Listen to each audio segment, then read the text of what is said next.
Ar vienmēr sakot, mums ir priecīgs notikums šodien, un mēs svinām filmai Šķērsiela, kuru veido 1988. gadā 25 gadu jubileju. Un es domāju, ka es pat cik neesmu tur nekāds vaininieks, tad es domāju, ka mums jādod ir vārds Ivaram un Tālim, kur ir vaininieki šīs filmas veidošanai. Es tā stāvēdams tur lejā un gaidīdams publiku sapratu, ka tādu filmu nevar ieplānot, ka tas ir vispār tāds apstākļu sakritība, ka mēs tādu filmu izveidojam, jo mums ļoti veicās, ka mums trāpījās labi varoņi, mums bija laba kino grupa un arī notikumi bija necerēti daudz un interesanti. Tā kā es domāju, ka tas ir redz gadījums, ka visi šie komponenti sanāk kopā un tāpēc šī filma, laikam ar 25. gada dienā droši vien būs interesanti. Pāri jau pēc tam. Jāsaka, ka mēs šobrīd jau dzīvojam nākamajā filmā, Kapitālisms Šķērsielā, un vairāk domājam, kā pabeigt šo jauno filmu. Protams, mēs atceramies pirmsākums, un šobrīd jau mēs apzināmies, ka šī filma, ne tikai mēs ar filmu ietekmējam šķērsielnieku likteņus, bet arī filmu ietekmēja mūsu likteņus. Bet droši vien, ka sīkāk jārunā pēc tam, ka jūs noskatīsieties filmu. Mums tas arī būs interesanti, jo kaut kādas fragments mēs šeit paskatāmies citā sakarā, bet tā kopumā un zālē uz lielā ekrāna mēs arī droši vien redzēsim to pirmo reizi pēdējos 15 gados. Esam visi sapulcējušies, un es pirmkārt iepazīstināšu tātad ar tiem, kurus es varbūt nav tik pazīstams. Man paši sauc Sanita Trīna, esmu kino žurnāliste, un man ir tas gods šovakar nedaudz varbūt tā teikt vadīt šo diskusiju, bet noteikti dosim vārdu arī jums pēc brīža un varēsiet izteikt savas domas vai uzdot jautājumus autoriem un kino speciālistiem, kas mums šovakar ir sapulcēti. Un no manis pa kreisi tātad rindas kārtībā pastāstīšu, kas tie ir par cilvēkiem. Tātad Alvalds Margevičs, scenārija autors,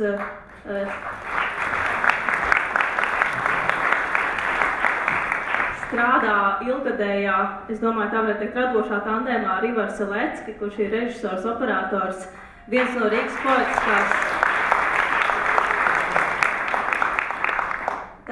Rīgas poetiskā dokumentālā kino skolas aizsācējiem un savā ziņā, es domāju, arī Šķērsielā turpina šīs skolas stilu.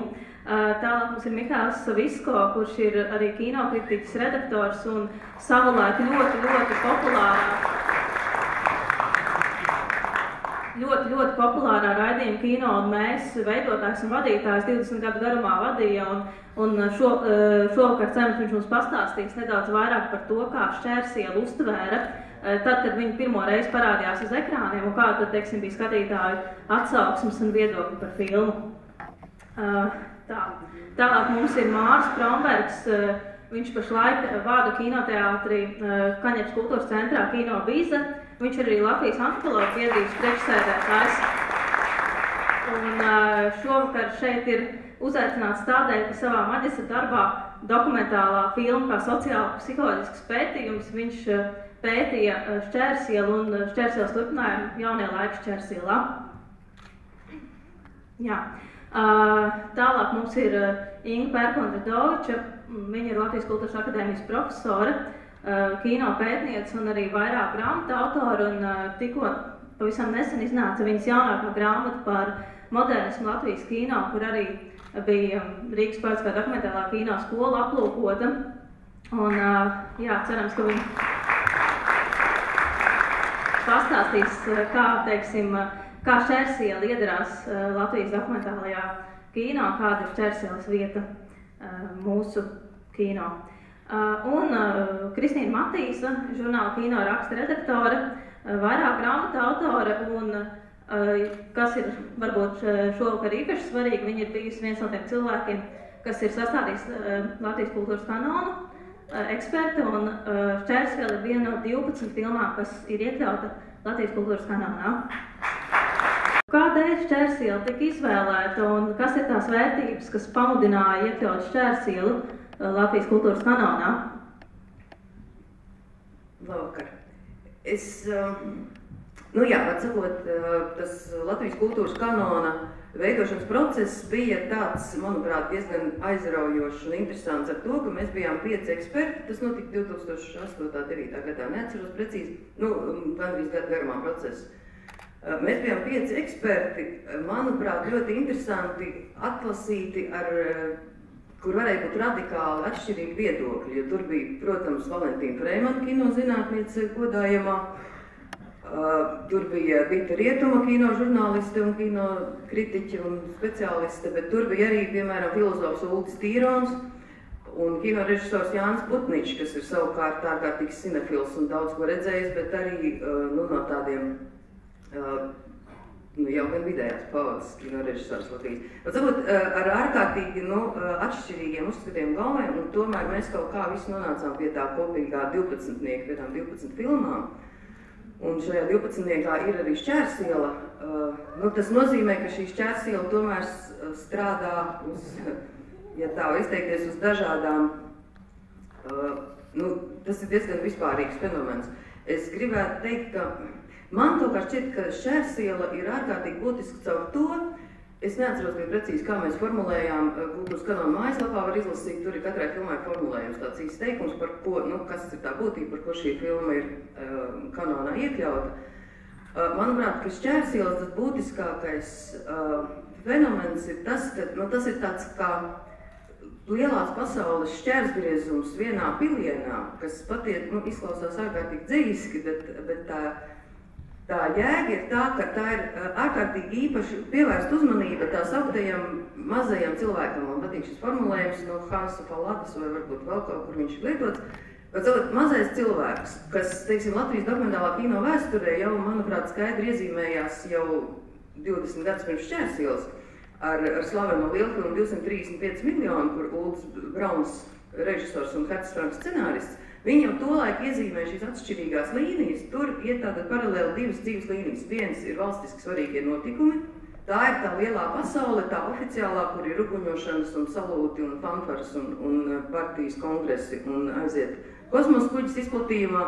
Un otra līnija ir tā cilvēka dzīve.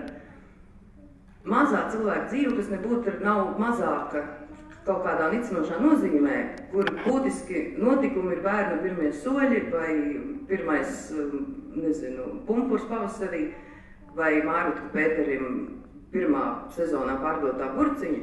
Var sakot, ka tā ir pilnīgi cita pasaule, kas ir ārkārtīgi būtiski interesanta un dokumentālisti tikai ļoti ilgi un grūti viņiem bija jācīnās gadiem cauri, tomēr varēja tikt pie tās jo, teiksim, tiešām tai padomu, protams, speciālisti ilgāk un vairāk par to varēs stāstīt, ka padomu laikā mums ir ļoti daudz filmu par kolhos priekšsēdētājiem, bet mums nav daudz, starp tām arī izcils, protams, bet mums nav daudz filmu par tādiem kā Mārutka Pēters, par tādiem kā Osis un Osiene, par Toļiku, ka tās ir pilnīgi cita līmeņa dzīve, bet ar to arī viņas ir tikpat būtiskas un nozīmīgas, un to tāda Šķērsiela parāda, ka tas ir viens tāds tāda maza kolektīva portrets, un šis mazais kolektīvs ir tāds kā visas sabiedrības portrets. Un, protams, arī ārkārtīgi būtiskā laikā interesantā viņš ir veidots, ja tur tad uzreiz sāks visādas pat jau politiskas kolīzijas vienas ielas robežās un visādi tādas. Tā ārkārtīgi ietilpīgs Šķērsiela, viens ārkārtīgi ietilpīgs mikromodelītis, kurā ietilpst pilnīgi visas dažādi līmeņi un daudz visu kā. Ir vēl kaut kas, ar ko ir Šķērsiela tik būtiski Latvijas kino kontekstā, Latvijas kino vēsturē? Ja man sākumā tika pieteikts, ka man vajadzētu sasaistīt ar poētisko stilu, tad no vienas puses, protams, Ivara Selecka filma ir ļoti raksturīgs šī stila turpinājums, teiksim, raksturīgs turpinājums tam, kas tika iekopts 60. gados, ko Herts Franks raksturoja kā fakta un tēla apvienojumu, un, protams, arī tādā ziņā tas ir Rīgas stila turpinājums, ka Šķērsiela kā iela ir vienlaikus metafora, un tā ir bijusi, jau arī turpinājumā, un droši vien būs arī jaunākajā filmā, bet tā pašā laikā man liekas, ka Šķērsiela ir tomēr tāda ļoti skaidra robežas filma, kas tiešām piesaka jaunos laikus arī visā sabiedrībā, jo, manuprāt, atšķirībā no kaut vai 235 miljoniem, kurus Kristīna pieminēja, ka tur arī it kā bija šī cilvēka dzīves līnija un valsts dzīves līnija, bet būtībā tur arī tie atsevišķie cilvēki, viņi jau bija simboli, ja? Viņi nebija īpaši interesanti tobrīd autoriem kā konkrēti indivīdi, ja? Viņi bija pārstāvi noteiktam sabiedrības daļai vai cilvēku dzīves posmam un tam līdzīgi.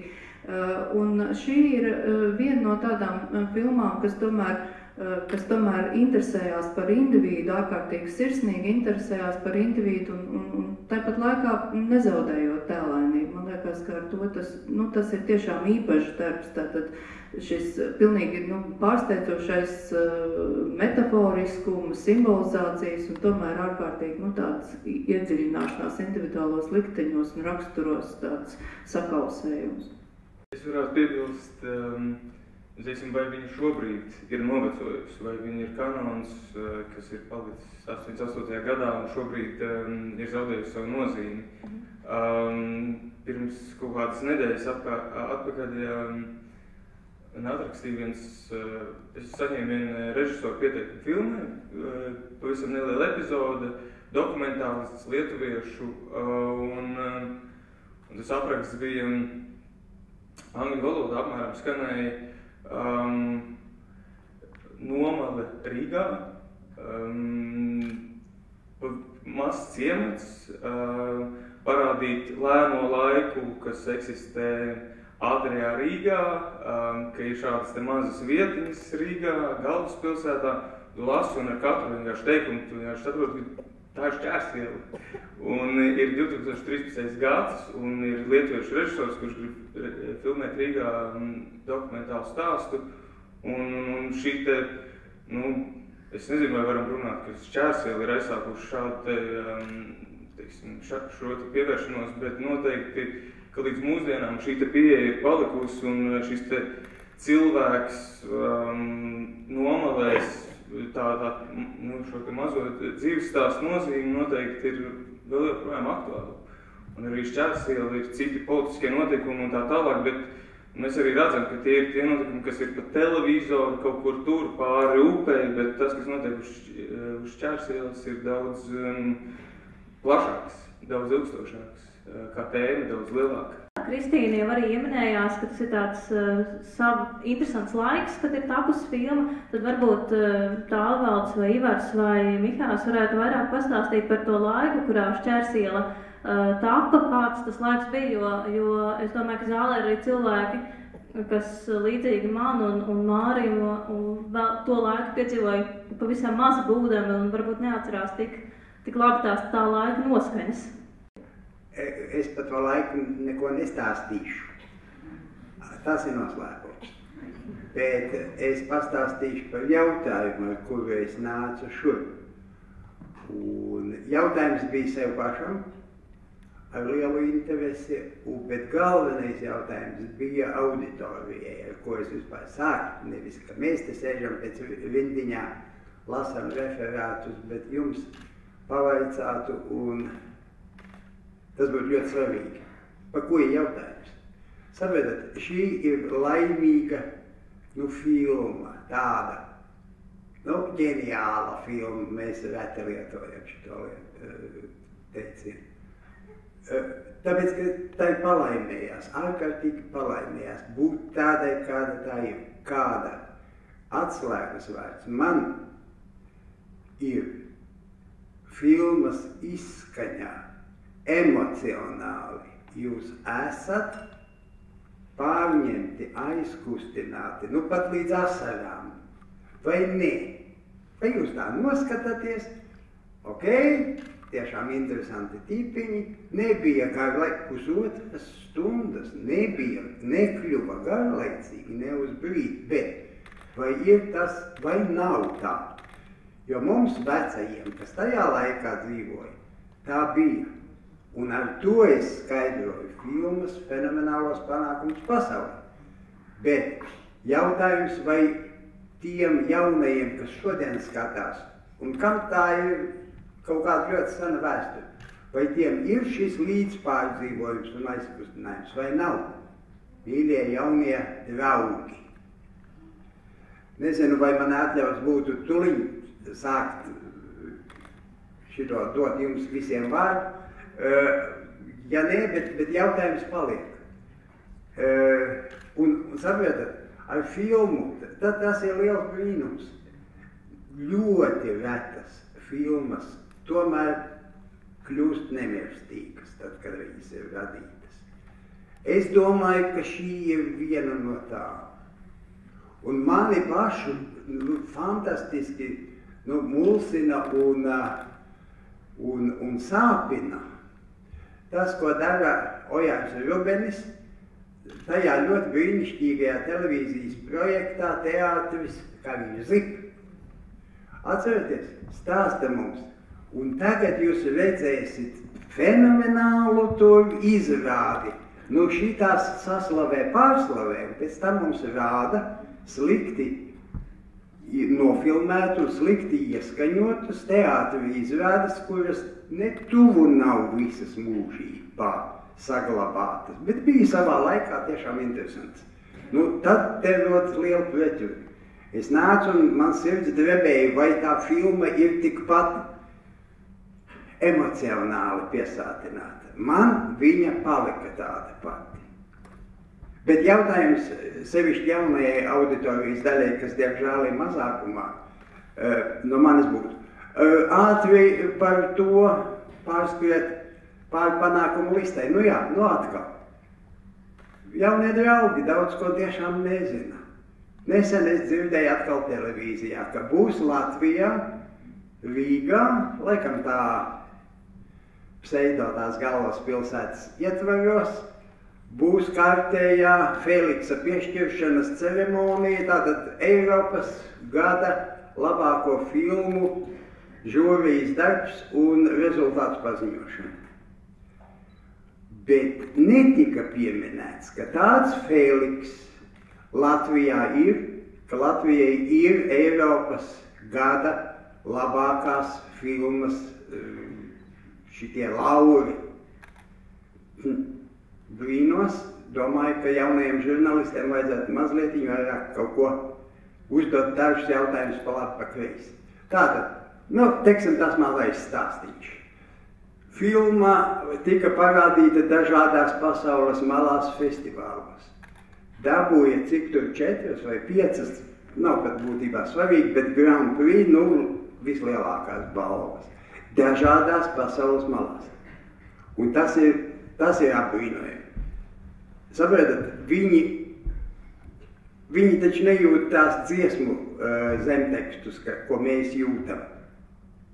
Viņi ļoti, es lasīju tos angļu subtitrus, viņi ļoti daļēji uztver varoņu vārdus un tos tekstu sinhronus.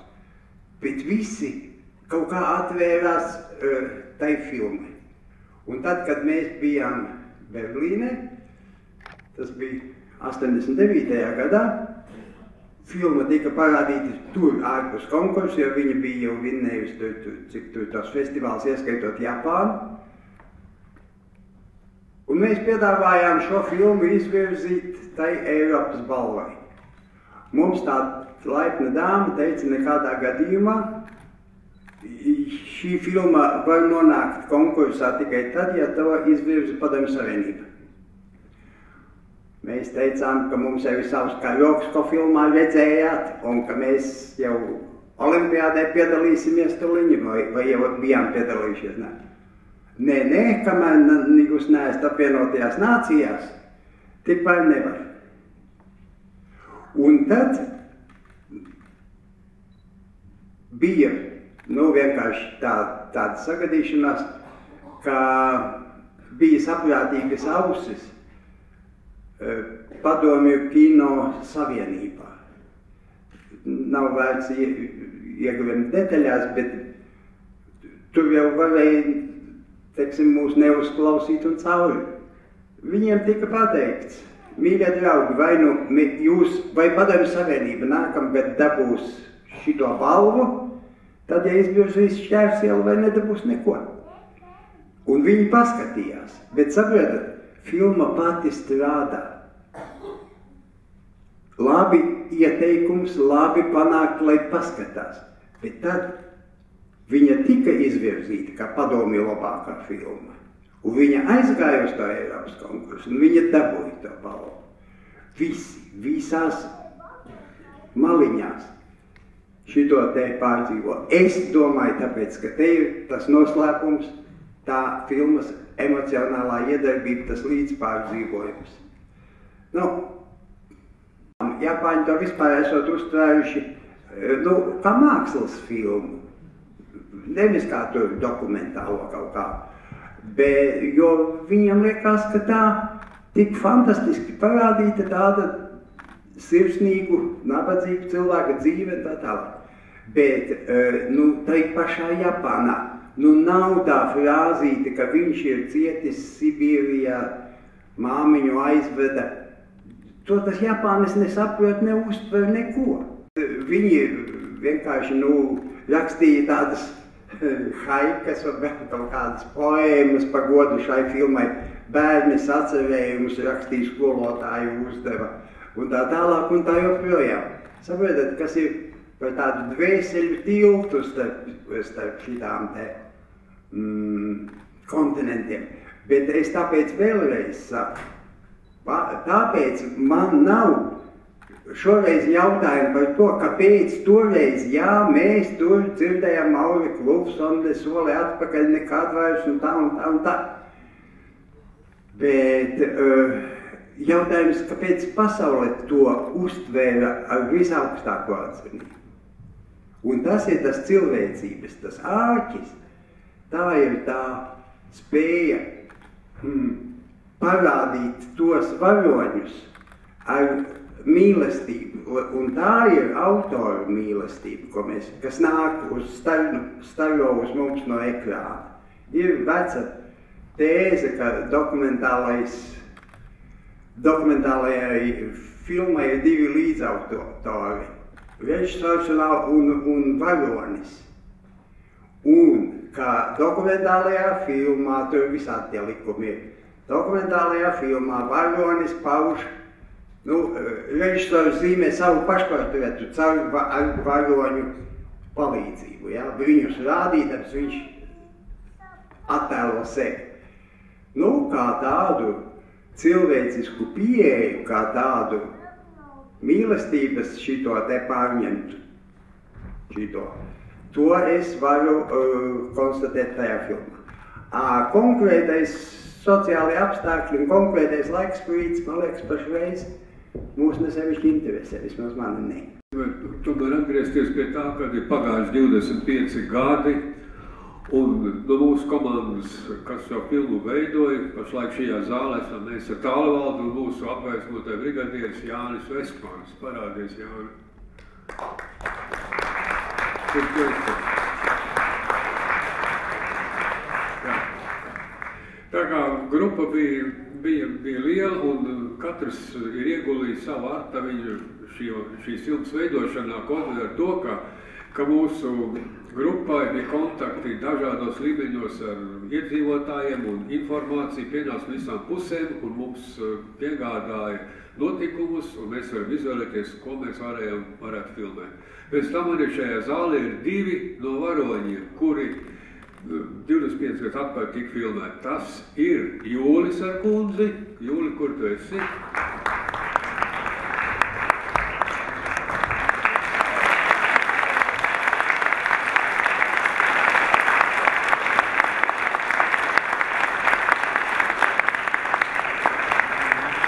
Un otrs mūsu varonis ir Aldis arī zālē. Aldi, kur tu esi?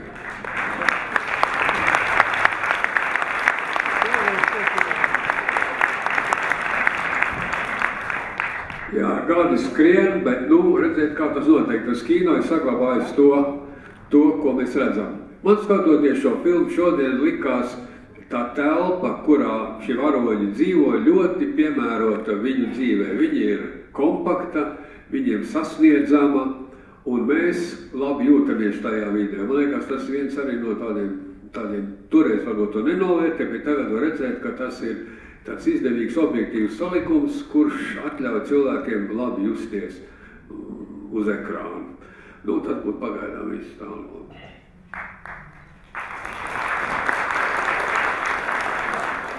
Es šodien skatoties to filmu, joprojām domāju par to filmu, ko mēs patreiz taisam, kur maijā būs gatava. 4. maijā būs pirmsrādes, uzreiz piebildīšu, lai cilvēki varbūt var atzīmēt, jo kur gribētu redzēt. No vienas puses man likās, ka it kā nekas nav mainījies, ja?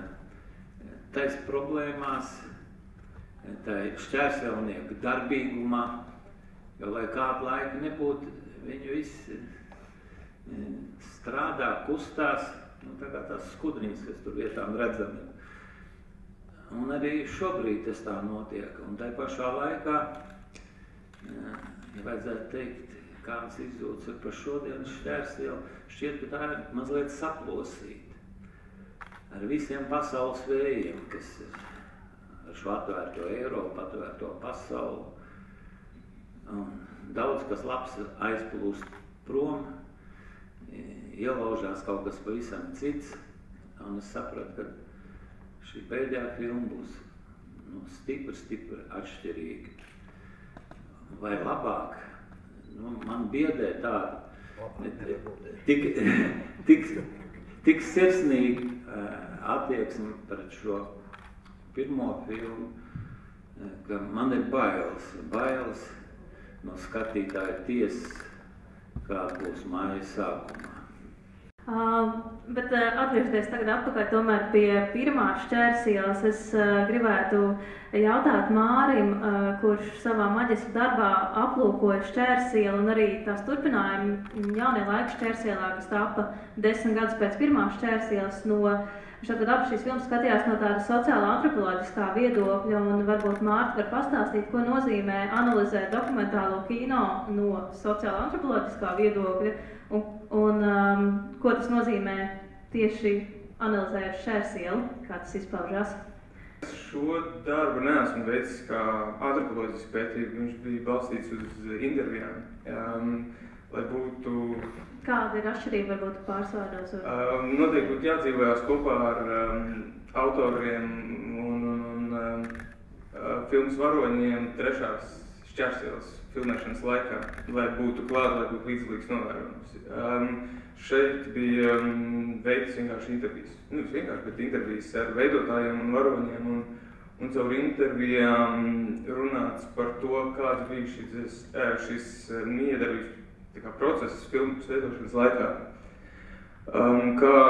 Kā viens otru redzēja, kā sevi redzēja, kā sevi mēģināja parādīt noteiktos veidos. Bet ko es varu minēt par filmu pašu, es šodien pārlasīju to darbu, viņš pirms kādiem pāris gadiem rakstīts. Es piefiksēju to, ko Ivars bija stāstījis par pieeju, kāda ir, teiksim, tie nosacījumi, lai veiktu dokumentālu pētniecisku darbu. Tur būtībā bija gandrīz visi etnogrāfiski darba principi. Tas, kā antropologs veic savus pētījumus, ka tev ir jāpavada pietiekami ilgs laiks, tev ir jāsagatavojās, jāiet iekšā laukā, tu ej bez, teiksim, iepriekšējiem pieņēmumiem vai aizspriedumiem, ka tu esi gatavs visam tam, kas nāk šajā te pētnieciskajā laikā. Līdz ar to šeit tāds, man liekas, ļoti konkrēts jau paralēlis valkās, tīri kādā pieejā šis darbs ir veikts. Es uzreiz, protams, saprotu, ka tālvaldim ir ko iebilst, kā scenārija autoram, kuram jau bija padomā kaut kādas noteiktas struktūras, kā veidot, kur meklēt konfliktus, kur meklēt dramaturģiju, un tad šeit brīnišķīgi arī izpaužās. Un ir šie te mazie visu laiku veidi, kā izspēlēt situācijas, kā panākt to, lai mēs smietos vai būtu sarūtināti. Tas šajā pusotras stundas laikā arī es pieļauju, ka bija Jūtams. Jā. Man nepatīk šis vārds antropoloģija, tāpēc, ka ir runa par dzīviem un tuviem cilvēkiem. Nu, nav nekāda antropoloģiska eksponāta. Ja? Tās ir dzīves emocionālas noskaņas, dzīves emocijas attiecībā pret šiem cilvēkiem. Un faktiski, ir jau katram dažādi motīvi, kāpēc pie kādas tēmas ķerās. Tā ir tēma garākai sarunai. Bet mans galvenais, no mākslas sfēras, galvenais emocionālais impulss bija no filmas Amarkords, režisors Fellini, kurš tik emocionāli izturējās pret saviem tā saucamajiem mazajiem vai vienkāršajiem varoņiem, ka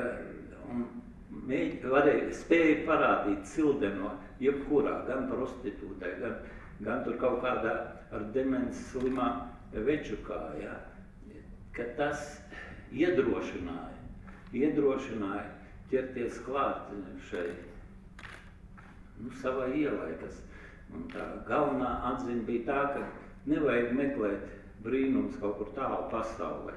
Nebraukt tur uz Himalajiem, bet paskatīties, kas tepat līdzās tev atrodas. Latvijas Universitātē profesors Agnēs Kretskins daudzus gadus jau ir rādījis studentiem Šķērsielu, kā mācību programmas ietvaros, un mēs arī no viņa saņēmām pārsūtītas vairāk studentu rakstītas atsauksmes, kur parādījās vairākas tādas interesantas tēmas, kā varbūt Šķērsiela skatās tagad, salīdzinājumā ar to, kā skatījās kādreiz.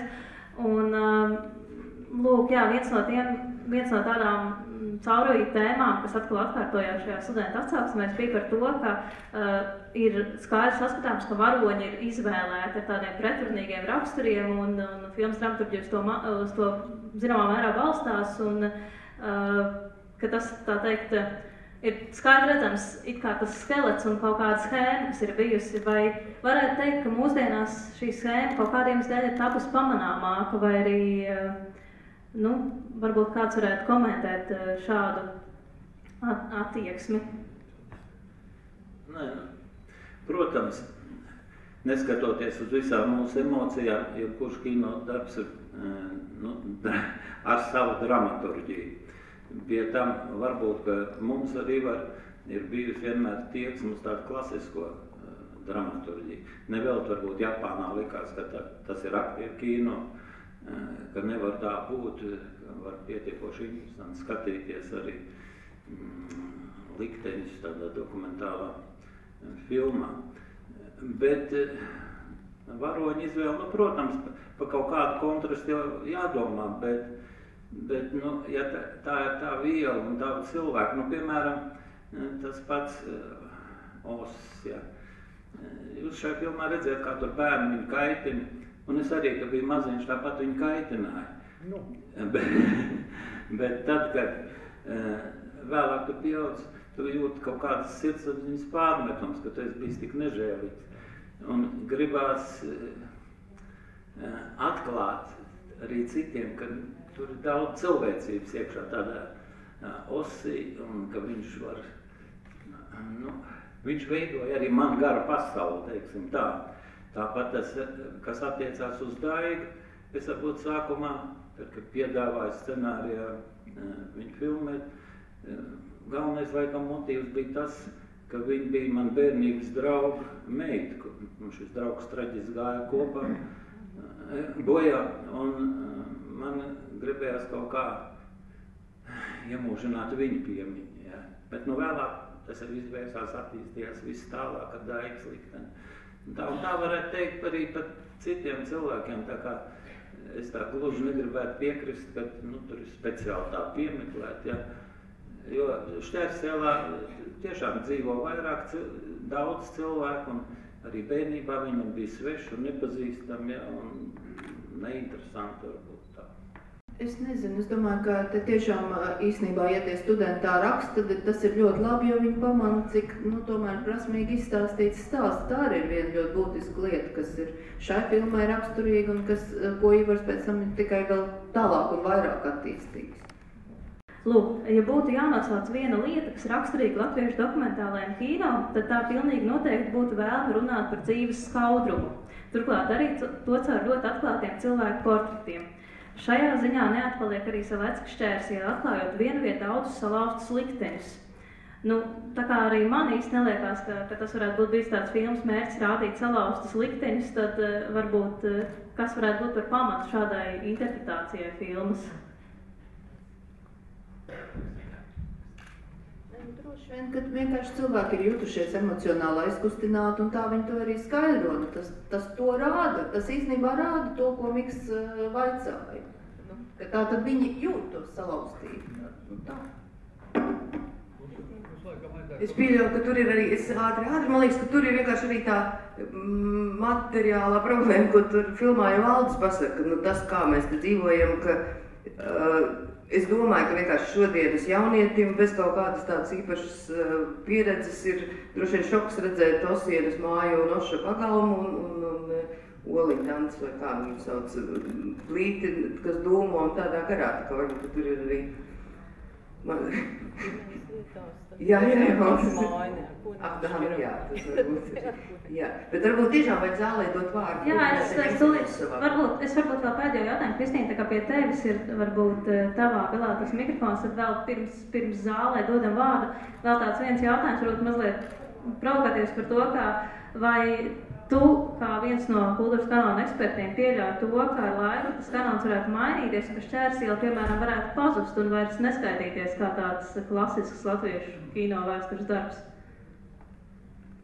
Tie ir divi atšķirīgi jautājumi par to, vai kanons vispār var mainīties. Tā ir kanona darīšana un, var sakot, es domāju, ka kultūras kanons tika izveidots ne tik daudz, lai iegravētu akmenī kādas konkrētas filmu nosaukums, bet tāpēc, lai vispār mums būtu jēga runāt, mums būtu iemesls runāt par tādām kultūras un mākslas vērtībām, kas ir kaut kur, varbūt, diemžēl, netik aktualizētas šodienā, kas ir kaut kur pagātnē palikušas.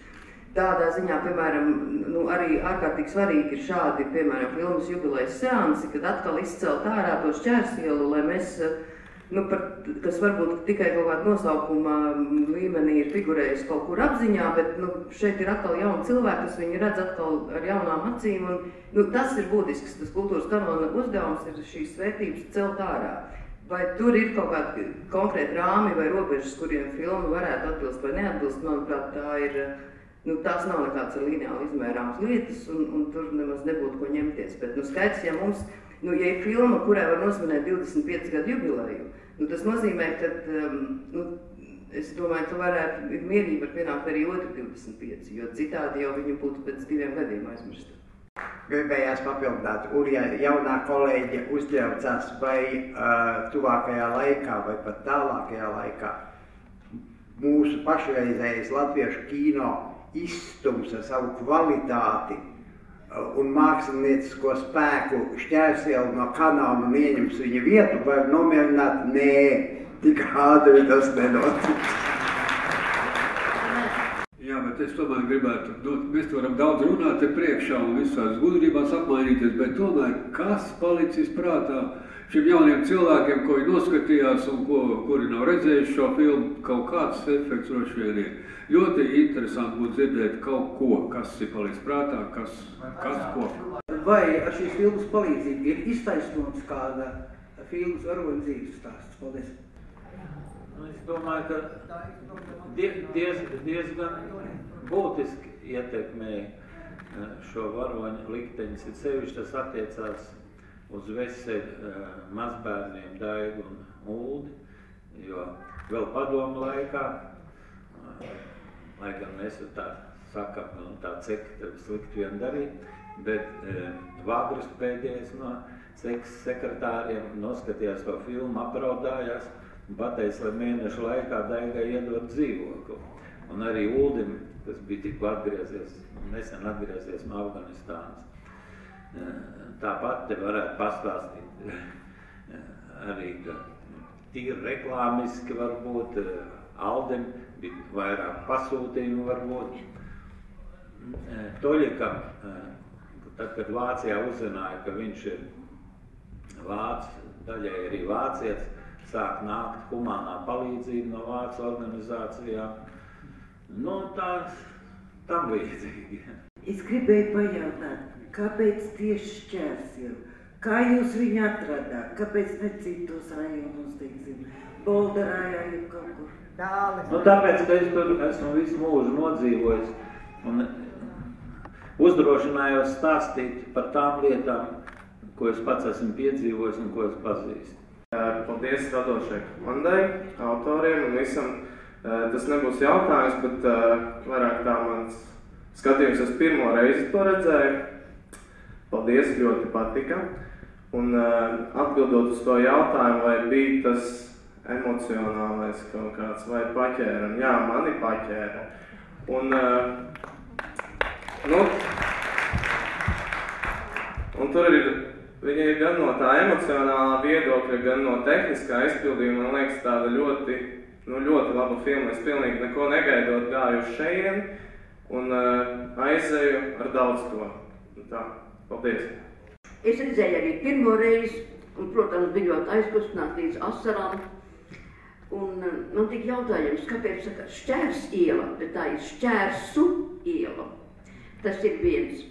Un atceros no pirmās reizes, Osa māte stāvēja vagā un pasit savu hūtīti uz atpakaļ. Bet es gaidīju šoreiz, vai tur kaut kas ir izgriezts? Par ielas nosaukumu. Šī iela tiešām saucās Šķērs iela vienā vārdā, un tas šķērs parādījās Krievu okupācijas laikā, kad viņam vajadzēja vēl klāt uļica, un tad viņi teica Šķērsu uļica, ja? Un tad arī latviešu valodā vien brīdi bija uzlikts Šķērsu iela, ja?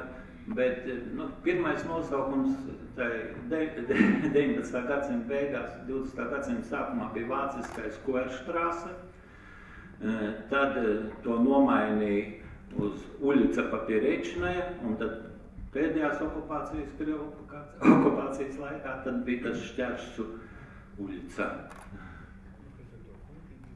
Tā, labdien! Ar to kūtīti nav izgriezt nekas, varbūt citas emocijas. Ja mēs ejam Brīvdabas muzejā, tad mēs redzam to mūsu latviešu tautas parunu, kas pēta pagātni, kas svēta nākotni. Un šī dienas notikums man izraisa tās bažas, ka mūsu televīzijā mēs nevaram iztaisīt tādu aptauju, atrunāties un atcerēties. Mums nesen bija Lieldienas, un ko Poncijs prasīja tautai, ko pasargāt. Vienu viņš apžēlos. Un ko viņš apžēloja?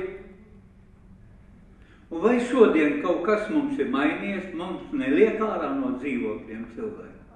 Vai mums laukos atdod lauku sētas mūsu lauciniekiem? Mēs runājam no laucinieku viedokļa. Vai mēs skolā par to daudz runājam? Redziet, kas ir. Arī tā ir klasika. Es varu garantēt, ka tā Šķērsiela ir klasika. Ko ir klasika nozīmē? Tā, ka viņa nemirst, un viņa nemirst. Un to, ko jauno dos klāt, jo viņš jau atkārtojas. Vēsturē viss atkārtojas. Un piešreiz mēs kādā iekārtā daudz, kas man pagāja garām, te nenoklausījās mūsu diskusiju līdz galam, ko viņi teica, lai dzīvo padomju Latviju. Nekas jau nav mainījies. Tā, paldies! Es gribētu, lai biežāk būtu šīs sarunas un nākošā filma, lai mums redzētu arī laukos, jo mēs jau nevaram visu atbraukt šeit uz Rīgu. Jā. Labvakar! Es arī redzēju šo filmu pirmo reizi. Esmu gana jauna, maz ko vēl zinu, daudz ko nezinu, daudz ko neesmu pieredzējis, bet tas, ko es gribēju teikt, ka līdzpārdzīvojums noteikti ir, un tā filma noteikti strādā joprojām. Un, jā, vienu brīdi man likās, varbūt, ka man ir tās emocijas un līdz asarām un tam līdzīgi, tāpēc, ka es esmu sieviete un kaut kāds tur emocionāli brīži vai kas, bet tagad, kad visi ir parunājušies, es sapratu, ka nē, tā filma vienkārši, viņa ir cilvēciska, viņa ir cilvēcīga. Un man liekas, ka neiet runa par to, ka par varām vai par laikiem vai visu citu, kas mainās apkārt, jo tā ir tā cilvēcība, kas nemainās. Un, paldies par to. Paldies. Jā, paldies.